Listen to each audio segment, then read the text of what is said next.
Har'ammoo waan fayyaa keenyaaf barbaachisu keessaa tokkoon isinitti himaa. Innis ganama ganama kanaan dura garaa duwwaatti akkuma hirribaa kaaneen bishaan dhuguun gaariidha jedheen ture.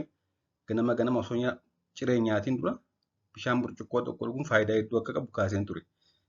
Amma immoo dabalataan bishaan sana qofa osoo hin ta'in bishaan sanatti loomii cuunfinee yoo dhugne faayidaa dabalataa hedduu qaba.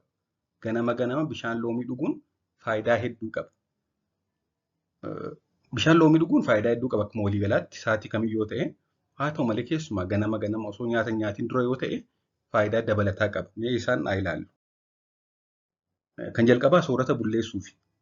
Faayidaan asiidii garaacha soorata bulleessuudha. Akkuma beektan garaachi keenya asiidii qaba. Faayidaan asiidii sanaa soorata bulleessuu keessatti gahee guddaa qaba. Hangi asiidii garaachaa immoo yeroo umriin dabalaa deemuun dulluma jara waan irratuuf walakkaa loomii ganama ganama bishaan itti cuunfinee bishaan burcuqqoo tokkotti dhuguun soorata bulleessuuf ni fayyada. Inni lammaffaan ulfaatina qaamaa hir'isuufidha. Keessumaa namoota ulfaatinni qaamaa isaanii dabalee isaan rakkisuuf yeroo dheeraaf walitti fufanii loomii ganama ganama soorata bulleessuun dabalata ulfaatina qaamaa hamaa ta'es hir'isuuf kanneen gargaaran keessaa tokkodha. Akkuma sochii qaamaa taasisuuf kan kana fakkaatanii. Inni garbiroon loomiin keemikaala qaba. Faayitoonuutiriyentis kan jedhaman kan ittisoo qaamaa cimsanii fi wantoonni qaama keenya keessa turuun seerota keenya miidhuu malan dhabamsiisuuf kan gargaaru. Antioksidaantii kan ta'e jechuudha.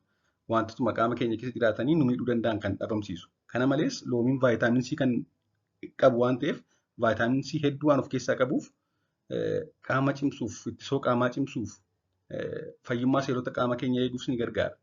Fakkeenyaaf dhibee utaalloo kan qufaayyoo nu qabate vaayitaamin C hedduu fayyada. Kanaaf egaa loomiin ni gargaara. Akkasumas vaayirasota adda addaa qaama keenya keessa dhabamsiisuun dhibee garaa kaasaallee ni ittisa. Garbiraan bishaan loomii pootaasiyeemii hedduu qaba. Pootaasiyeemiin kan badhaadhe waan ta'eef hariiroo narviif maashaalee qaama keenya gidduu jiru akkasumas dhiibbaa dhiigaaf kan kana fakkaatan fooyyessuuf ni gargaara. Kana malees cirracha kalee ittisuufidha. Loomiin sitriik asiid kan jedhamu asiidii of keessaa qaba. Sitriik asiidiin kun immoo fincaan hanga sitireetii xiqqaa qabaachuun cirracha kaleef nama saaxila. Sitireetii jechuun gosuma sitiriik asiidiidha.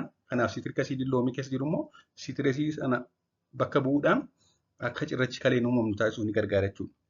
Kana malees foolii afaanii fooyyessuuf akka madaan dafee fayyu taasisuuf qaamni keenya hanga bishaanii gahaa ta'e akka qabaatu taasisuuf ni gargaara loomii dhuguun.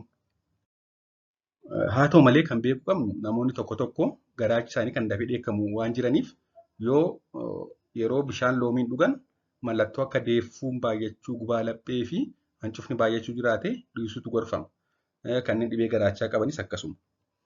Kana malees akka asiidiin bishaan loomii ilkaan keenya hin miine loomii xuuxuu irra loomii sana cuunfinee bishaaniin dhuguutu filatama. Loomii xuuxuun asiidiin loomii keessa jiru ilkaan keenya akka hin miineef. Akkasumas bishaan ganama dhugnutti dabalannee dhuguudha malee qobaasaa bishaan loomii dhuguun dhandhamni isaanii ulfaata waan ta'eef hin cimu. Tokko tokko yoo danda'an kallattiimaan loomii sana cuunfanii dhuguu danda'u. Haa ta'u malee kun hin cimaa dhandhamni isaa waan cimuuf bishaan itti naqneeti kan dhuguu qabnu. Galatoomaa turtii gaarii.